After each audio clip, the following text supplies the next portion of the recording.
You're going back, Adina.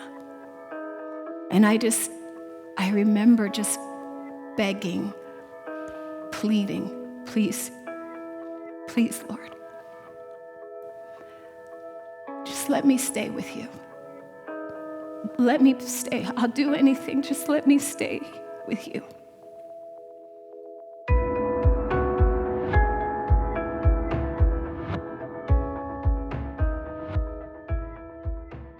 Tomorrow, February 5th, 12 years ago, I was in church just like I am right now. And we were a large congregation, and we're moving in between services. And I'm doing what I always done. I was the welcome pastor at that time, and so I welcome. I say hello to people and talk to them and see what the need is. And so I was welcoming the people during that time. And we had a special guest speaker named Robbie Booth at the time, and he was coming to speak on relationships and marriages. And he had just gotten back from Africa and Indonesia, and we were telling our tales of all the weird foods we eat while we're on mission trips. And he was telling me how he ate an octopus and how he had to swallow it quickly or it would open up inside his throat. And I was like, oh my gosh. And he was like, what have you eaten? And I said, well, I had monkey brains. Does that count? You know, and we were going back and forth about our stories. And I grabbed a piece of pineapple and I popped it in my mouth. And we were talking, and all of a sudden I just... He's like, you okay? And I go, yeah.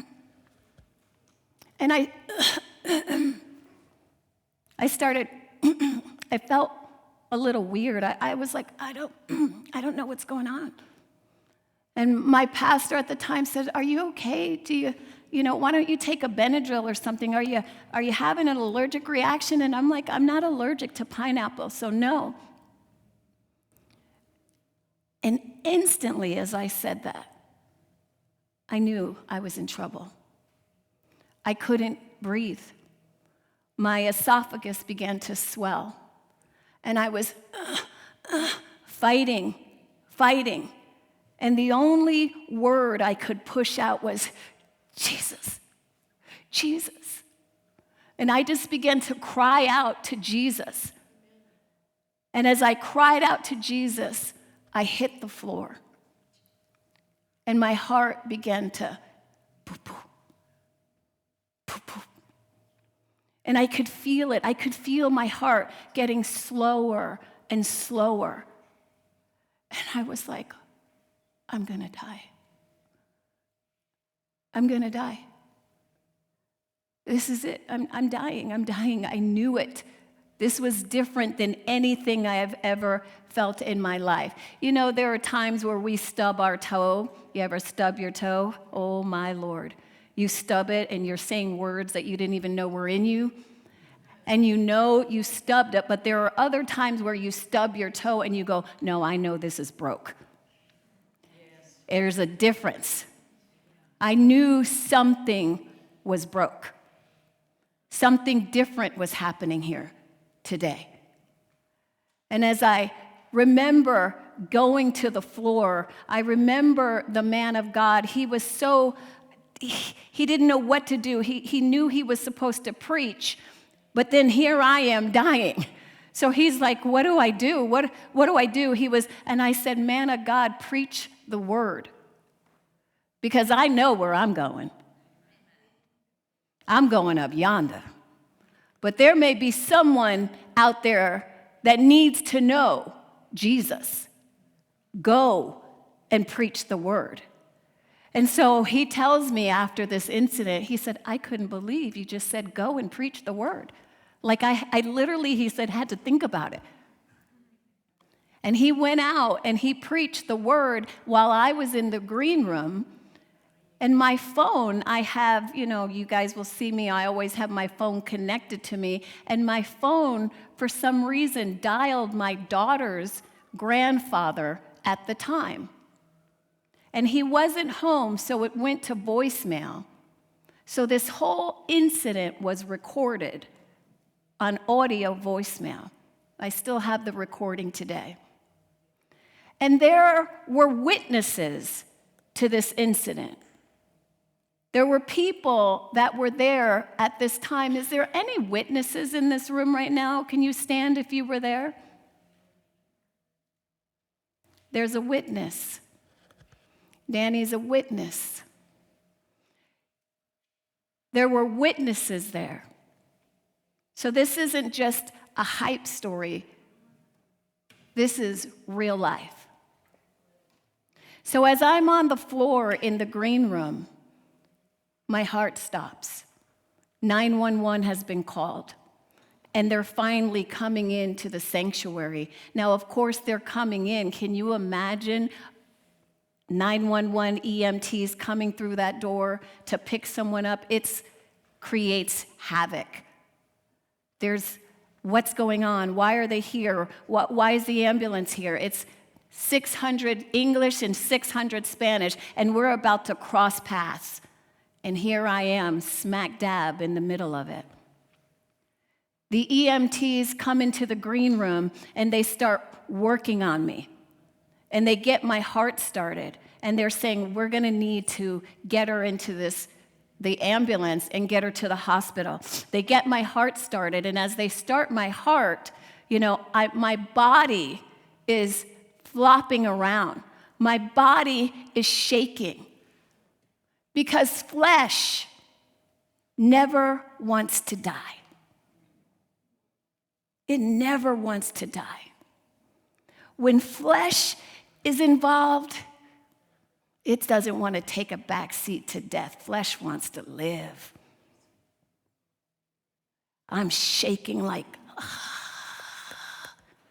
and my flesh is saying, no, I'm not going to submit to this. Anybody have an issue fasting this week? Your flesh did not want to die, did it? That flesh says, I want to live. Where's the donuts? Right?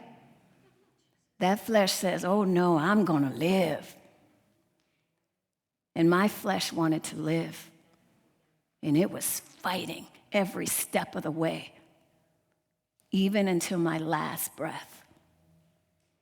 And the EMT got me into the ambulance, and from where I was off of Pima to TMC, I was without oxygen. Now I'm going on 10 minutes. Getting me from the green room, getting me into the ambulance, getting me into the hospital. And my husband at the time, God bless him, he wasn't there. He was getting tacos. But he comes driving up, and they're saying, Trevor. And he's like, what's going on? And they're like, that's Adina. And he's like, what? And he jumps into the car, and he's driving behind the ambulance with another friend of ours. And they're driving just as fast as the ambulance, and they pull into the bay, and they're saying, her heart stopped again. They're saying, we're going to need to intubate her. We're going to have to put a tube down. But what happened was it was so swollen, they could not get the tube into my throat. So they were like, well, then we're going to need to trach her. And so as they're trying to trach me, my flesh is saying, I will not die. And they go ahead and try to trach me, but instead of traching me, they accidentally cut my jugular. And I don't know if you're familiar, but if you get a jugular cut, I have a fire chief over here and some nurses over here. If your jugular is cut, you can bleed out in about 2 minutes. So now my heart is stopped, and I'm bleeding out. And as they did the trach cut, my husband is sitting there watching this whole incident unfold. And he said that the blood was coming out like a horror movie. That he said he couldn't even believe that this was really happening because that's my wife. And there's blood all over. And that's not to be gory, it's to let you know that the blood is the life force. See, and if you don't have blood, you won't live. And so I'm losing blood. And they don't understand what's happening. They're like, why is she bleeding out? And as I come into the hospital, unfortunately, there was no doctor waiting for me. Because when they were bringing me, someone had said, no, she's fine, it's just an asthma attack. He had no idea all this was happening. So by the time the doctor got in, we're now 12, 15 minutes without oxygen to my brain. The doctor comes in and he is like, what is happening? And they're trying to start my heart, but of course, in starting my heart, I'm now quickly losing blood. Dr. Dean, who is ear, nose, and throat, he's pretty popular doctor. He's my popular doctor anyway. You know, he found the cut and he held it with his fingers while they got me into the ER. And as I get into the ER, he says, I'm going to do what I can. But at this point, she's lost so much oxygen to her brain, she won't even, I don't know if she'll even survive. And so as they're doing surgery on me, they have me, in this surgical team. They're sewing up my jugular. I lost 3 rings of my trachea. My lungs have now collapsed. I'm in kidney failure. And they're saying, we don't know. And so at this time, I had left church. It's Super Bowl Sunday. The Giants were playing. Y'all remember that game? Patriots. You already know who won. And so the church is in an uproar. And it creates prayer. It creates prayer. Because that's what we do, right? Or that's what we're supposed to do anyway. And so the church began to create this network of prayer as I'm in the hospital fighting for my life. There's power in prayer. Where 2 or more are gathered, he is in the midst. He's true to his word. He is not a man that he would lie. He's God. And so I go from being in surgery and now I'm in an induced coma. And they're telling my husband, she's not going to make it. And I have to tell you, ladies, if I didn't have a man who had faith, I probably wouldn't have made it. This is just a commercial for all the single ladies. You better find you a man with some faith. Because when the doctor says your wife is going to die, you better stand up and say she will live and not die. That's the kind of man I want for all the single ladies. A man who has enough faith, who will speak the word of the Lord over you. A man who will not choose to believe the report of the Lord, of the doctors, but the report of the Lord. Amen? And so my husband said, no, this is not her time. I know what the Lord told us we would do. I know the plans that he has for us, plans to prosper us with a hope and a future. And we had only been married for 2 years at that time. And I can remember a night where we were probably married for a year, and I said to my husband, if I'm ever in a coma, this is what I want you to do for me. And he was like, what? I said, yeah, if I'm ever in a coma, I need you to get the prayer warriors, and I need you to start praying. And then I need you to get someone to read the word over me 24/7. And when they're doing that, I want there to be a continuous stream of worship in my room. And my husband said, "You're crazy." Little did he know that I was not crazy, I was prophetic. And I was prophesying into my own future. Because who says that to their husband? If I'm ever in a coma, nobody. But a prophetic woman. And so my husband knew exactly what to do. And I said to him, if there are those who don't believe, get rid of them. Don't even let them in the room. So unfortunately, I had some family members that were a little upset about that. But my husband knew what I was saying was the word of the Lord. And so as I'm in this induced coma, I leave my body and I leave the earth. And I wake up in a place that I did not know. And I was in an inclined position. So when I woke up, I looked into the face of a woman that I had known that had died 6 months prior. Her name was Cynthia. She was a doctor, a simple woman. She was, doctors make great money, but she lived in a 2-bedroom house. She was humble, she was modest, she was 40 years old, and she did not have a man, didn't have a boyfriend, never been with a man. She only saved herself, she said, for the Lord. And I thought, man, this woman is amazing, God. And I can remember that 6 months prior, I would go visit her at her house, and she was dying of cancer.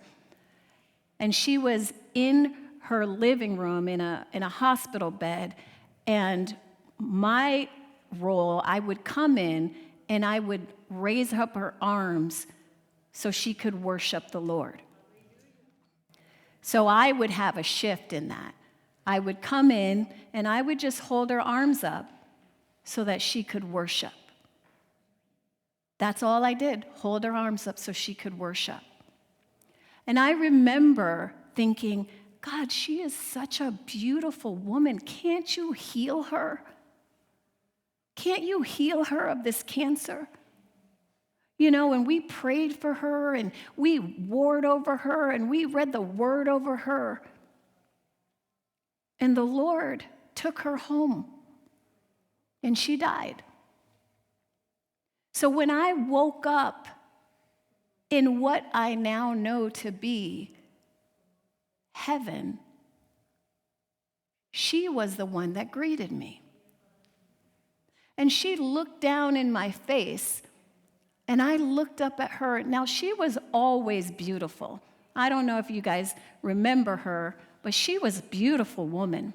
She was beautiful, milky skin, and she had blue eyes and long blonde hair, and so she was a beautiful woman. But when I looked at her this day, she was beyond beautiful. I can remember getting up and looking at her face. She was so beautiful, I wanted to worship her. And I can remember starting to get low because I had never seen something so exquisite. Her hair literally were sunbeams, so that when her head moved, the beams of light would move with her. And I can think, oh my God. And I remember her saying to me without words, do not worship me. Don't worship me. There's one, only one that's worthy of the worship. And I stood up, just shaking. I was in awe of her. And I just thought to myself, never have I seen someone so beautiful. How can she be so beautiful? And even as I was thinking it, her response was, because there's no sin in me. There's no sin on me. There's no sin around me. You know, sin is kind of like sugar. You know, you eat too much, you get pimples. You know, all of a sudden you're breaking out. You're like, I don't know, my skin is just, you don't drink enough water. You start breaking out. And I tell you what, she was angelic. And as I'm looking at her, she says the funniest thing to me. She says, would you like to see some rooms in my Father's house? Yeah. I was like, yes, I would. And here's what I can tell you about our communication. You know, right now I'm talking. And there are people who are looking at their phones or thinking about laundry or what are we going to have for lunch. And, you know, you're multitasking. But in heaven, we talk to each other fully. Every thought, everything nothing is hidden. You know, I can be talking to my husband and I'm like, babe, you gonna take out the garbage? And he's like, stop talking to me, I'm on my, you know what I mean? He's having his own conversation, but I would know that if I were in heaven. Because nothing is hidden. We are fully known. And so I thought to myself, how are we communicating when my lips aren't moving? Because she knew every thought I had. And I knew every thought she had. And I said, yeah, I love that. I want to see some rooms in my Father's house. You know, I love that Jesus told the disciples, I go to prepare a place for you. Where I'm going, there are many mansions. And so he's preparing a place for us. So yeah, I want to see it. And so I follow her into a room. And as I step into the room, there is every language. There's Spanish, there's Swahili, there's Japanese, there's every language. And I step into the room and I understand everyone. I understand every single language. And I have to tell you, when I came up out of my coma, when I came up out of that, I literally thought I spoke Spanish. And I can tell you, I was crying, and my husband's like, why are you crying? And I go, I don't know, something's wrong with something's wrong with my brain. And he's like, well, what's wrong? And I'm like, I don't remember how to speak Spanish. And he's like, babe, you never spoke Spanish. And I was like, oh. So I don't speak French either. No, babe, you don't speak French either.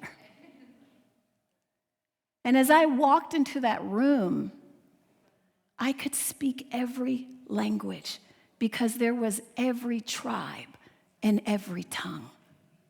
And we weren't bogged down by misinterpreting one another. We understood each other fully. And then she brings me into another room. And I step into the room and I hear music. And as I step into this music room, I notice that music is coming out of all of us. It's not just songs and words, it's literal music. it's violin, it's piano, it's cello. And I step in and I go, oh my God. And I step out and the music goes back to how it was before I stepped in. And I step in, and because I step in, the music now changes. I changed the sound of heaven because I stepped into the room. And all of us have a sound in us. There's a sound in all of us. Now, some of y'all, your sound might not be that great. And you may not want to hear their sound. But they have a sound that is necessary in the orchestra of heaven. And as I stepped in, the song became even more amazing because I was in the room. And it'll become even more because you will be in the room. And so I had no idea that we could literally change the sound of heaven just by being there. Can I share some more rooms with you? There was another room that I stepped in. And this room was a dance room. And all of these rooms were worshiping God. All of these rooms were for the worship of God. So the language was so I could say, Lord, you are good. You are faithful. You are holy. You are mighty. You are great. The language. The song of heaven. Holy are you, Lord. Holy are you, Lord. So the song of heaven. And now I'm in the dance of heaven. And I watched people dance. Beautiful ballet and jumping and spinning. And I was just like, oh my gosh. Now I know that y'all all heard the rumors about black people and their dance skills. That's a lie. That's a lie. I do not dance. I sway, I move my hair a lot, but it's not dancing. But in heaven, I could dance. Because my dance was worship to my King. My dance was an expression of my love. And I could dance. I could spin and I could, because of what I felt for him was now being expressed in every movement that I had.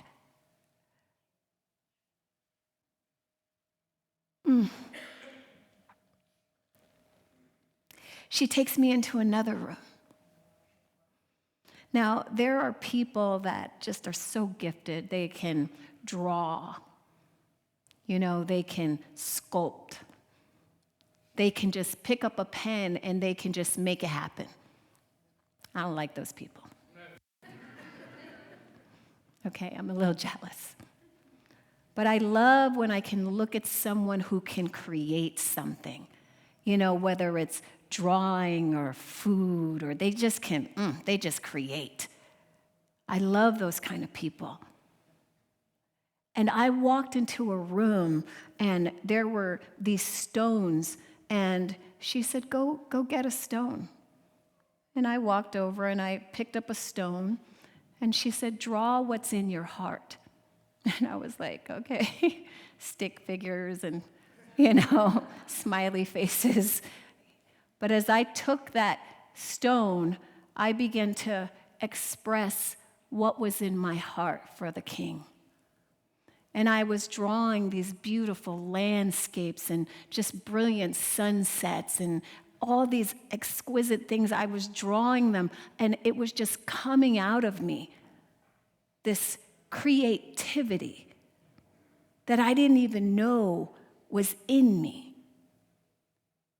Because we are created in his image.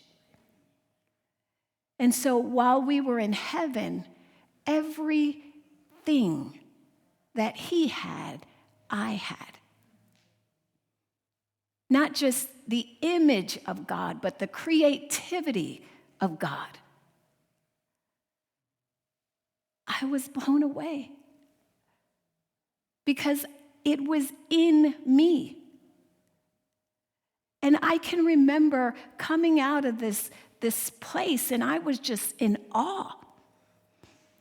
I was in awe, and after we came out of the dancing, I remember just being exhausted because these people, I don't know if they were dancing for minutes, hours, centuries. I don't know, because there was no time. All I knew is that the frailty of this body, I could not handle it. And I remember just saying, I need a minute. And I remember sitting down like on a street curb. And I looked down, and before I could look up, Cynthia was already responding to my question. And she says to me, "Yes, darling, the streets are paved with gold." I looked down and I said, "This is gold?" And she kind of chuckled at me. Like, "Don't you read your Bible?" And I was like, wow, okay. As I came out of the rooms, I heard a sound. And I remember standing up, I heard a sound, and it was the sound of children. And as I heard that sound, I thought, where are they? Where are the children? I hear them, because if you've ever heard the sound of children, I don't care what country you're in, they all sound the same. Lots of yelling, laughing, crying. It's all the same. It's the same song, no matter what country you're in. They sound the same. And so I said, where are the children? And I said, I want to go where they are. And she said, they're near the throne. I said, the throne? Yes, the throne of God. And I said, oh, yes, let's go. Let's go. I want to go where they are. And I'm getting ready, and she says, you can't go there. And I said, well, why not? I want to go over there. I want to see the children. I want to go. And at the minute I said that, I could see her smile at me. And I said, I want to go to the throne. And she said, well, that's where God is. And you're not staying. And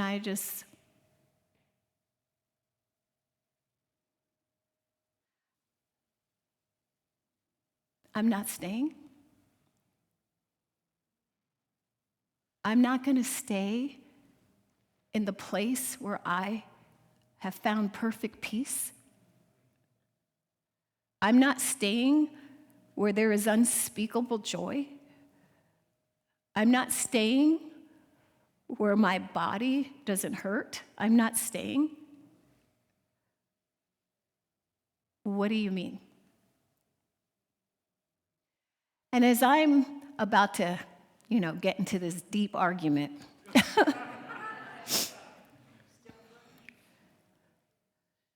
I hear my name being called. Adina, Adina, come forth.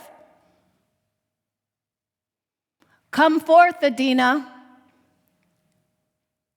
And I could hear the prayers of the righteous availing much. And prayer was something that was physical. The prayer was pulling me to the point where I was like, get off. I was like, I am not going to Crazy Town. I'm done. I am done with that. And I could feel the prayers literally pulling me, and I was, nope. No. You know, and sometimes after I tell my testimony, people say to me, well, I prayed. I prayed for my brother. I prayed for my baby. But here's what I can tell you. If anyone gets a glimpse of heaven, you are not enough for them to come back to. You aren't enough. Because when you see and feel the presence of God, nothing will compare to it. You won't want it. You won't care. You're not going to be like, I need to get back to my kids. You just won't. You will leave everything behind, letting go of what is behind and stretching, straining towards what is ahead. My daughter at the time was 12. She is my only child. She is my joy. Anybody knows me, they know I am obsessed. You know, I might tell you I have her name tattooed on me. I don't know, but I'm obsessed with her. She was not enough. My husband was not enough. I wanted to stay with my king. I wanted to stay with him. And so sometimes, you know, I hate telling people that. You know, it's like, you know, there's people that say, well, you know, God asked me if I wanted to come back, and I said yes, and that was their experience, but I can't even picture that. Because why would I want to come back to this? Right. No offense. But why would I want to come back to this? Leaving all of heaven and all its splendor and all its peace to come back to a lost, sick, and dying world. No. There's nothing that would bring me back here. One of the things that I loved is that the kids were all near the throne room. See, we have this thing in our culture where our kids are seen and not heard. Go play in the room. Go worship over there. You know, we're like, shh, shh, shh, shh. You know, we get freaked out if our kids run across the holies of holies. I'm like, calm down. You know, it's like, you know, we do. Oh my God, get the kid off the altar. God forbid. They are at the throne room of God. I mean, you can't imagine what happens at the throne room of God. It's like being in the Oval Office and the president having his grandkids on the floor. This is how much God loves children. This is why it breaks his heart when there's sex trafficking and all this kind of craziness happening in our world to children, because he loves them so much. They're by the throne, where he is doing his business, you know? I'm reading where Satan comes into the throne room, and I'm thinking, wow, the kids were there.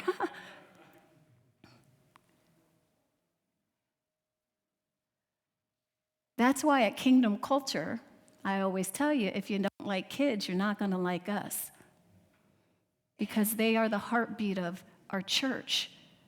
And if children are important to the Lord, guess what? They're important to me.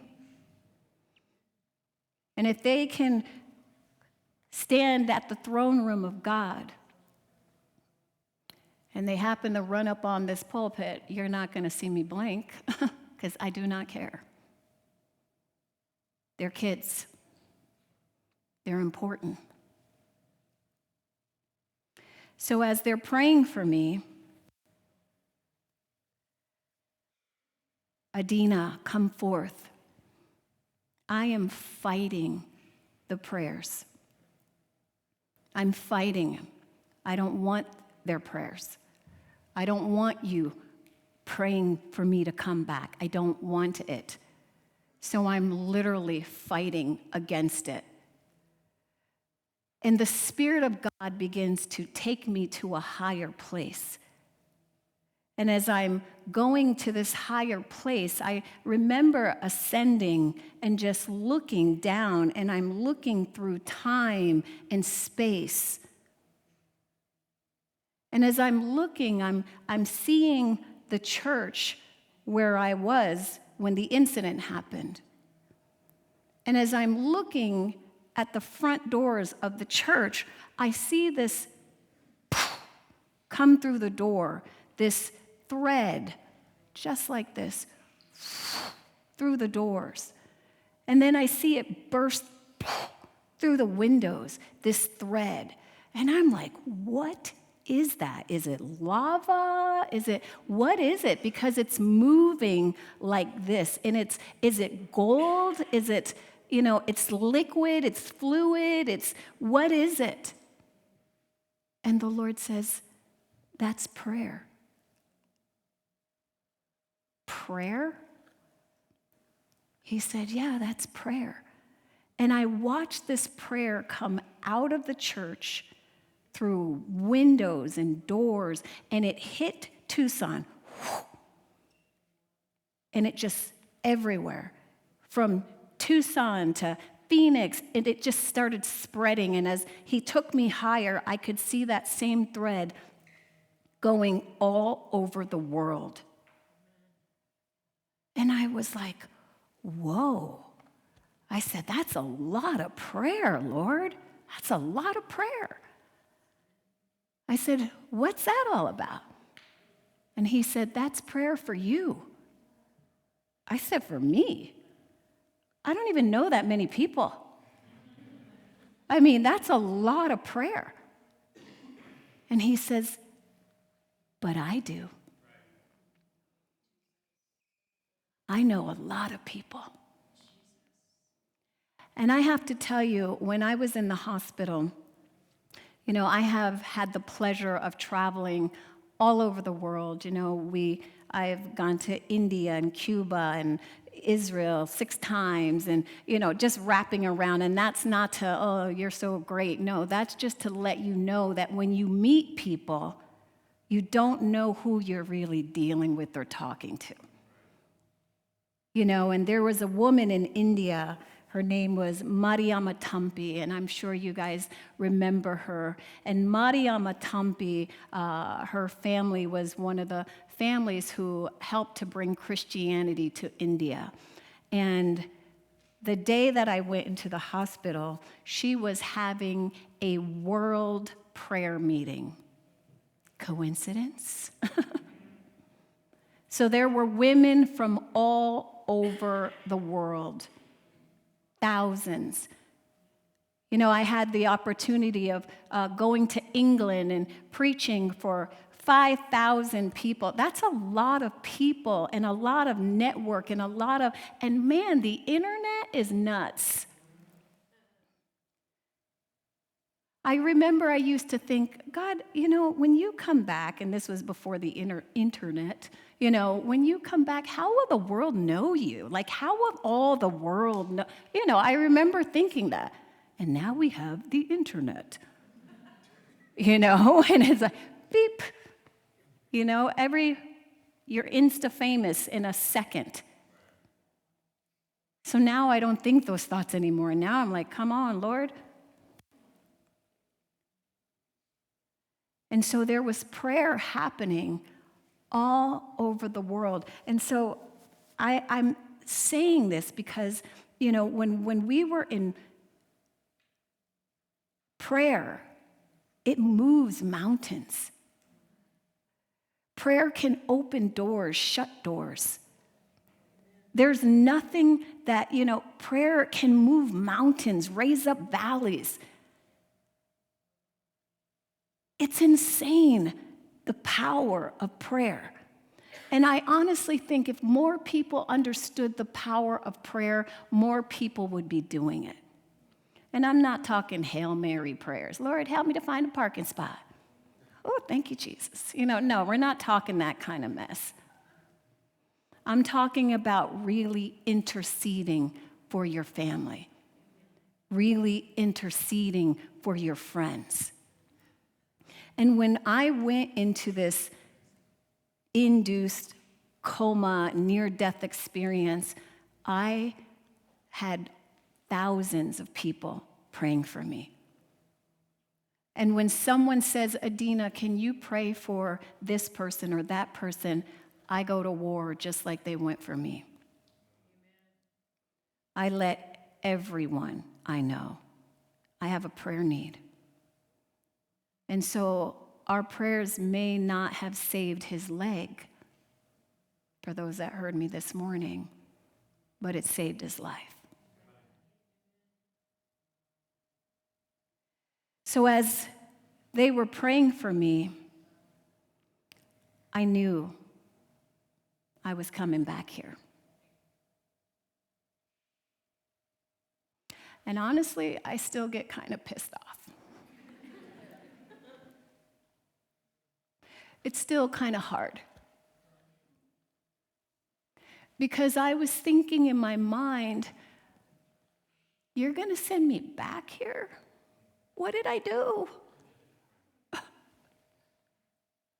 Why? Why would you send me back here? I can't even imagine that. I'm a good person.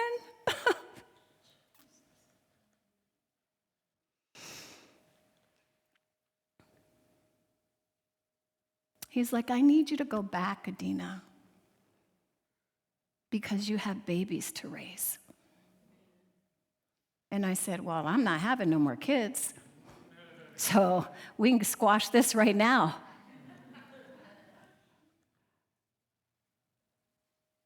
You're going back, Adina. And I remember just begging, pleading, please, please, Lord, just let me stay with you. Let me stay. I'll do anything. Just let me stay with you.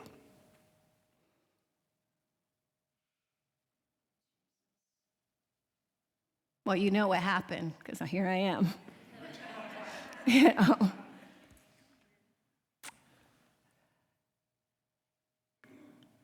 And as they were pulling me back through prayer, I can remember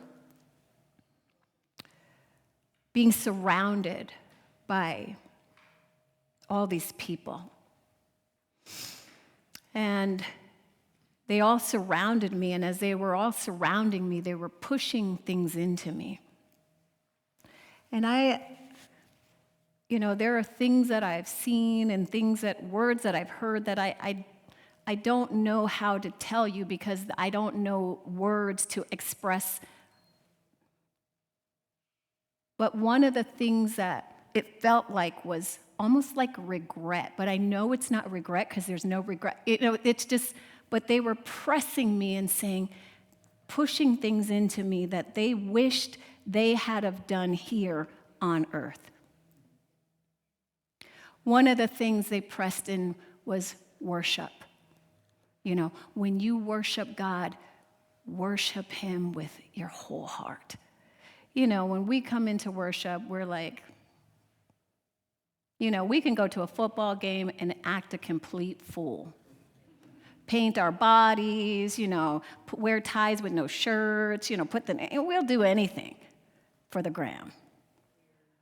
But for worshiping God, the Father, the creator of heaven and earth, we're like,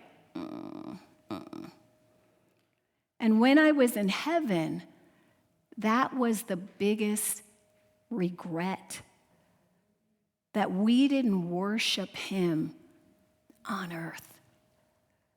That we might have been like, raising our hands like this instead of like this. That we were ashamed to worship the one that gave us breath. We didn't want to worship him with all that he is worthy of because we're worried about who's looking at us. That was one of the things they were like, worship him with everything you have. Another thing they pushed into me is love people. Guess what? Jesus died for them. So I guess we should love them, right? Love people. We are some of the meanest, nastiest Christians. Oh my God. We need to love people. A please, a thank you. Can I get your chair? Can I help you? We need to love people. That's one of the things they said for me to remember. I'm thinking, is that really? There's nothing else you can give me. Love people. That's how important it is. That it was something they wanted me to remember. Love people. Well, yeah, that's a no-brainer. But it's not. Worship, love people. I wish, one said, that I had told more people about him. We get so worried about what this one's going to think or that one's going to think. I do not care. And so as I'm being pulled back to earth or to my natural state, I remember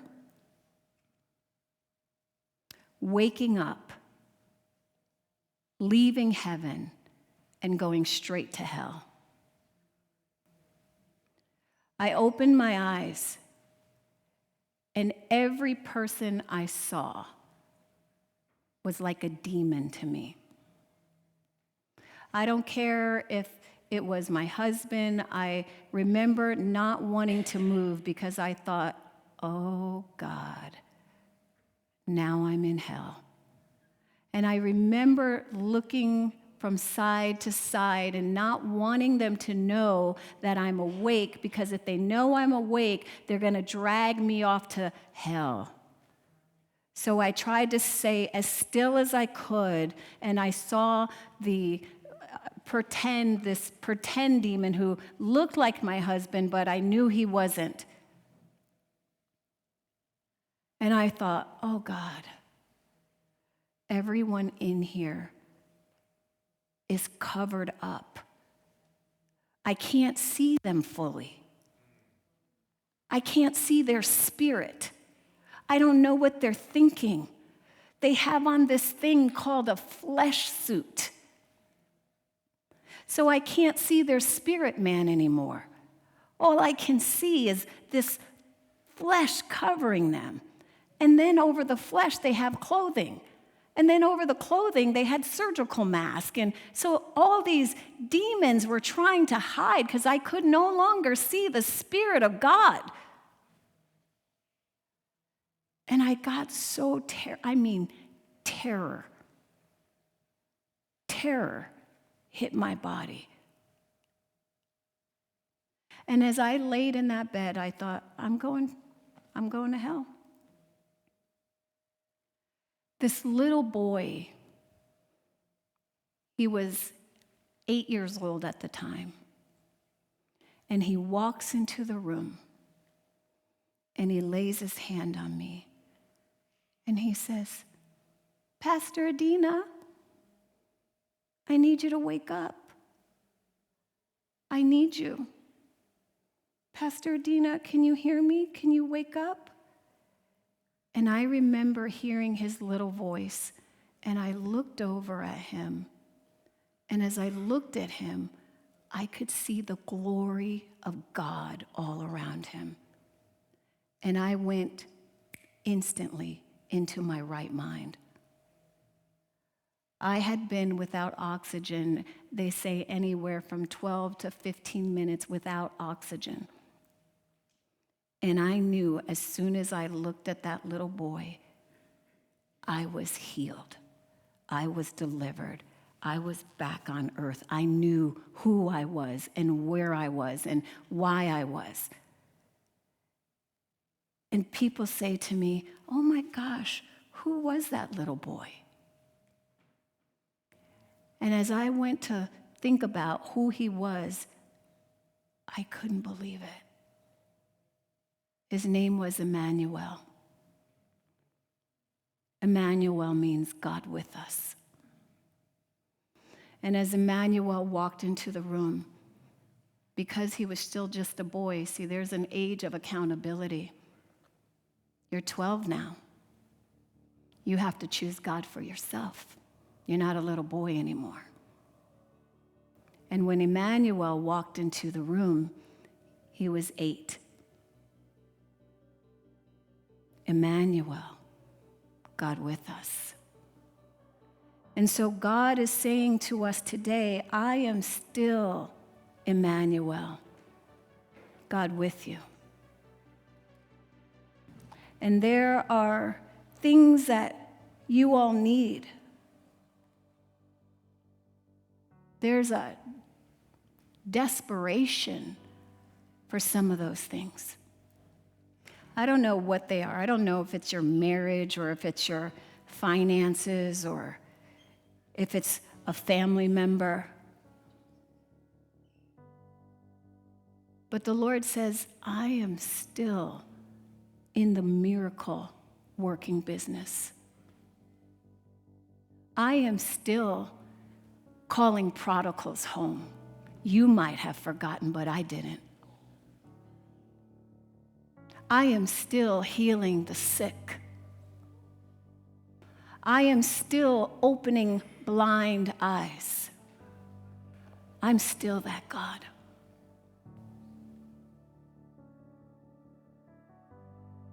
And I'm so grateful He's still that God. Because some of us said, man, I need a resurrection. I need a resurrection, Lord. I need that pure resurrection power in my life. It's not just for Adina. It's for all of us. It's for all of us.